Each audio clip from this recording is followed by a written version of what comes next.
계속해서 뉴스파헤치기 이어갑니다. 신종 코로나 바이러스 감염증의 여파로 충북 도내 기업의 피해 속출 증가로 인해 충북도는 신종 코로나 바이러스 확산으로 피해를 본 도내 수출 기업을 돕기 위한 유형별 처리 담당자를 지정 운영한다고 12일 어제 밝혔는데요. 뉴스파헤치기에서 이와 관련한 자세한 소식 알아보도록 하겠습니다. 네, 국장님. 네. 이 도가 지난 6일부터 기업들의 피해 사례를 파악하고 이와 관련한 대응 방안을 마련한다고 밝혔는데요.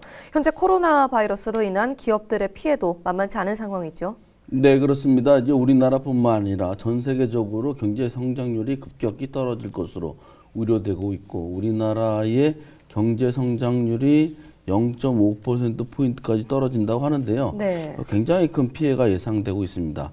그러니 자연스럽게 도내에서도 피해 기업들이 속출하고 있는 상태입니다. 그래서 이제 충북도가 이런 피해를 최소화하려고 굉장히 노력을 많이 하고 있어요. 그래서 유형별 처리 담당자, 프로젝트 매니저 이거를 이제 만들어 가지고 충북도에 이제 부서가 있지 않습니까? 네. 국제통상과가 있고요. 각 시군의 담당 부서도 있고, 충북기업진흥원, 충북테크노파크 이렇게 이제 기업 지원하는 그런 기관 단체가 총동원돼 가지고 피해를 최소화할 수 있도록 노력을 하고 있다고 합니다. 그래서 이런 피해 신고 센터가 만들어지게 되면 여기에서 접수도 하고 피해에 대해서 상담도 하고 그 대응책도 같이 만드는 그런 시스템이 지금 구축됐다고 합니다. 그렇군요. 먼저 대응을 마련하기 위해서는 우리 먼저 피해 상황을 확실하게 알아야 될 것 같은데 우리 충북도의 피해 상황 좀 자세하게 전해 주시죠.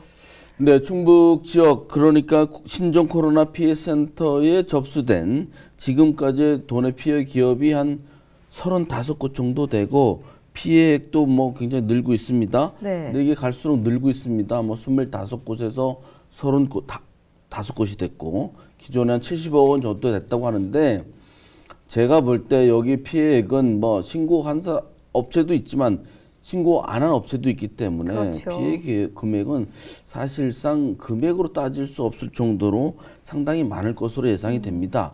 일단은 이제 중국과 직접적으로 거래하고 있는 기업들, 수출하거나 수입하는 기업들이 이제 문제가 되겠죠.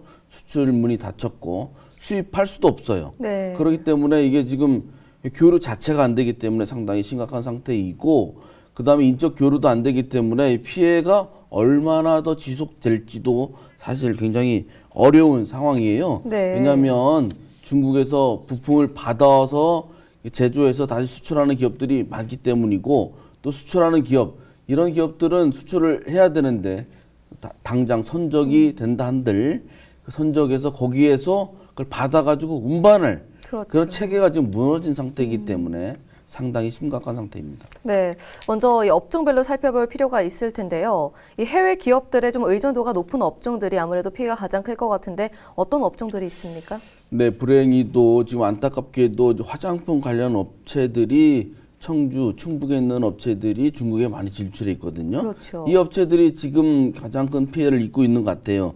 그래서 화장품 뷰티 기업이 12곳, 또 농어식품 유통업이 한 7곳, 다른 곳도 있겠습니다만, 네. 화장품 관련된 기업들이 충북 기업들이 그 중국에 많이 진출해 있거든요. 그리고 더 많이 진출하려고 하는 상황인데 이렇게 되어서 상당히 지금 피해가 커지고 있고, 문제는 이제 이 피해가 얼마나 더 될지, 또 얼마나 더 이 사태가 장기화될지 모르기 때문에 네. 충북 도내 기업으로서는 상당히 지금 큰 위기에 처해 있다고 볼 수 있습니다. 네, 또 중국의 한류 문화가 또 크게 또 흥행을 하면서 이런 관련 기업들이 조금 더 피해를 입는 것 같은데요. 또 무시할 수 없는 게 우리 관광업계지 않습니까? 아무래도 중국과 좀 긴밀한 관계다 보니까 우리 청주국제공항의 피해 역시 만만치 않을 것으로 보이는데요. 실제로도 그렇죠. 네, 그렇습니다. 그래서 이제 관광 좀 더 넓게 보면 이제 마이스 산업이라고 하지 않습니까? 이런 마이스 산업 자체가 굉장히 큰 위기에 처해 있는데 좁게 따져보면 관광업체들, 충북에 한 36곳 정도가 피해를 보고 있다고 하는데요. 네. 일단 여행사들이 이제 피해를 많이 보지 않겠습니까? 그렇죠. 오도 가도 못하니까 네. 그거 다 취소해야 되고 또 새로운 그러한 루트도 개척하기 어려운 이런 상황이니까 상당히 어렵습니다. 지금 중국 노선이 얽혀 있다가 지금 중국에 가는 게 하나도 없잖아요. 더군다나 청주공항에서 국제선이 14곳이 있었는데 14편 노선이 한 곳만 남았다고 하더라고요. 대만. 네. 그렇다고 한다면 청주공항 자체가 지금 거의 뭐 올 스톱 됐다. 국제선은 네. 이렇게 보이는 상황이니 거기에 종사하는 그 관광업계 거기에 따라서 같이 먹고 살아야 되는 그 관광업계나 마이스 종사자들 여기 상당히 큰 피해가 예상되고 있습니다. 네, 국장님과 또 이야기를 나눠보니 현재 도내 여러 기업들 또 참 난처한 상황에 처해 있는데 우리 충북도가 이들 기업에 대해서 좀 지원 방안을 마련했다고 하던데요. 어떤 방안들이 있을까요? 그래서 이제 충북도가 이제 담당자를 지정을 했어요. 24명이나 됩니다.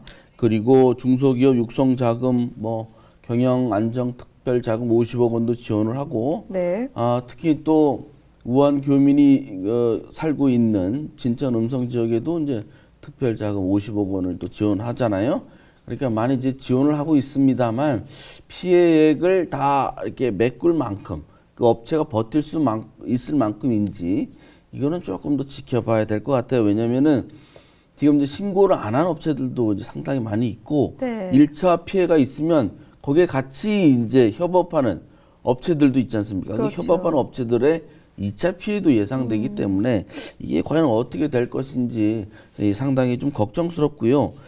물론 이제 수출, 수입 이런 이제 업체들에 대해서 이제 지원도 긴급하게 하고 있습니다만 앞으로는 여기서 이어지는 전반적인 그런 업체들에 대해서도 조금 더 따져봐서 지원을 해야 될 것 같아요. 충북도도 충분히 그렇게 할 것이라고 예상이 되고요. 네. 일단은 이제 1차적인 업체들 먼저 지원해주고 그다음에 파급되는 그런 피해를 본 업체들도 지원하는 그런 대책을 세울 것이다. 네. 라고 보입니다. 이게 눈에 띄는 뭐 힘든 업체들만 또 지원을 한다고 또 해결이 되는 게 아니었네요. 굉장히 복잡한 관계가 얽혀 있는데 말씀 중에 이 특별 경영 안전자금 50억 원이라는 말씀을 하셨는데 이것을 받기 위한 자격 조건이 또 필요할 것 같거든요.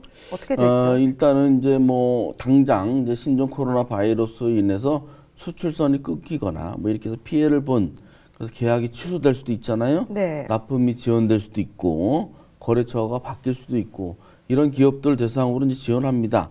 그래서 충북기업진흥원이라는 곳이 있습니다. 네. 충북기업진흥원에 신청을 하시면 경영안정자금을 지원받을 수 있는데요. 연리 2%의 고정금리이고 최대 3억 원까지 받을 수 있고 좋은 조건은 2년 후에 일시 상환하는 그런 조건이 되겠습니다. 그렇군요. 우리 충북 옥천군도 또 색다른 또 방안을 마련을 했더라고요.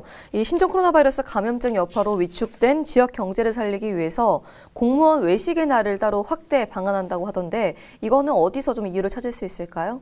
아주 바람직한 조치라고 저는 생각을 해요. 네. 왜냐하면 이제 피해는 광범위한데 네. 피해에 그 닥치는 것들이 특히 그런 관련된 업종에 집중이 되고 특히 자영업체, 소상공인에게 집중되는 경향이 있습니다. 왜냐하면 이제 밖으로 외식을 안 하거나 이렇게 되면은 뭐 예를 들어 떡볶이 집이라든지 순댓집이라든지 이거 굉장히 피해가 크지 않겠습니까? 그렇죠. 굉장히 어려운데 옥천군이 이런 것을 이제 살리기 위해서 공무원들을 매주 격주에 한 번 정도 이제 그 구내식당을 운영 안 하다가 매주 한 번씩 운영을 안 하고 밖에 가서 좀 점심 식사를 해달라 이런 걸 했다는 것은 상당히 좀 중요하다고 생각을 합니다.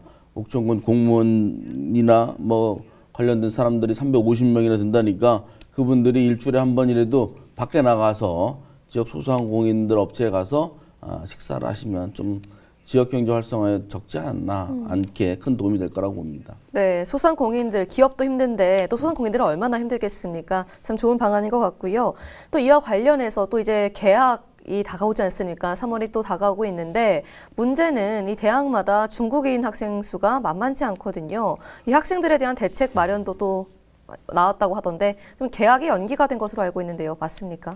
근데 개혁이 뭐 일주일에서 2주일까지 연기가 많이 됐죠. 뭐 네. 충북대도 그렇고 청주대도 그렇고 뭐 일부 대학은 뭐 조금 뭐 일주일 정도만 늦추는 경향이 있습니다만은 어쨌든 중국인 유학생들이 와가지고 혹시나 이제 바이러스 균을 이제 하고 있을까봐 그렇게 해서 연기하고 있는 건데요.